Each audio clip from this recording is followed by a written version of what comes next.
Honda 2027 yilgi Civic so'nggi yillarning eng hayajonli kompakt avtomobillaridan biri bo'lish arafasida.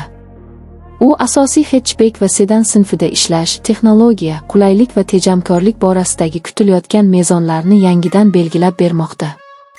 Honda dunyodagi eng sevimli avtomobillardan birini yangi avtomobil innovatsiyalari davri uchun qayta tasavvur qildi.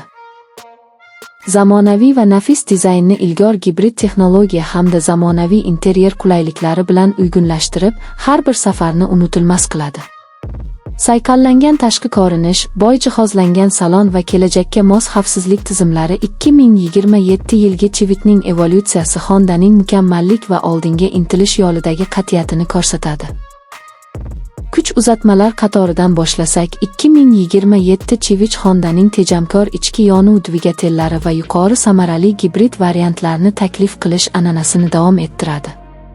An'anaviy modellar silliq ishlashi, ishonchliligi, yoqilg'i tejamkorligi hamda shovqin, tebranish, qattiqlik, NVH darajasining pasaytirilgani bilan ajralib turuvchi 2,6 litrli tabiiy havo yutuvchi 4 silindrli dvigatelni saqlab qoladi. Kuchliroq tezlanishni xohlovchilar uchun yuqori komplektatsiyalarda 5 litrli turbo dvigatel qaytadi. Taxminan 190 ot kuchi va faol haydash uchun yetarli moment beradi. Eng katta yangilik esa kengaytirilgan gibrid qatoridir. Unda Atkinson siklli benzin dvigateli ikkita elektr motor bilan birga ishlaydi, quvvatni silliq uzatadi. Energiya manbalari o'rtasida sezilmas otishni ta'minlaydi va sinfidagi ko'plab raqiblardan ustun yoqilg'i tejamkorligini beradi. Gibrid versiyalar regenerativ tormozlash va yengillashtirilgan platforma hisobiga yanada chaqqon boshqaruvga ega bo'ladi. Tashqi ko'rinishda 2027 Civic yanada sportcha va premium ruhga ega bo'ldi. Aerodinamik silueti, ingichka LED faralari, jozibali panjarasi, keskin chiziqlari hamda pastroq va kengroq turishi yo'lda o'ziga ishonchni namoyon etadi. Salon ichida Honda qulaylik va foydalanuvchi tajribasini sezilarli darajada yaxshiladi. Yumshoq materiallar, ekocharm qoplamalar va zamonaviy bezaklar interyerga nafislik bag'ishlaydi. Markazda 12-3 dyumgacha yetadigan katta gorizontal sensorli ekran joylashgan bo'lib, aniq grafika, qulay menyular va simsiz Apple CarPlay hamda Android Auto bilan muammosiz integratsiyani taklif etadi. To'liq raqamli asboblar paneli sozlanadigan ma'lumotlarni ko'rsatadi. Ambient yoritish, simsiz quvvatlash va premium Bose audio tizimi esa kundalik qulaylikni oshiradi.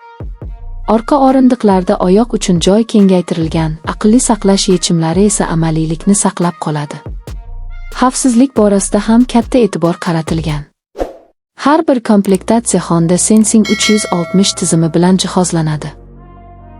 Moslashuvchan kruiz nazorat, yo'lakni ushlab turish va markazda yurish yordami, avtomatik favqulodda tormozlash, kor nuqta nazorati va tirbandlikda yordam funksiyalari mavjud. Yangilangan radar va kameralar xavflarni tezroq va aniqroq aniqlaydi. Haydovchi monitoring tizimi esa diqqat pasayganda ogohlantiradi. Kuchaytirilgan kuzov tuzilmasi va standart xavfsizlik yostiqchalari yo'lovchilarni himoyalashni yanada oshiradi.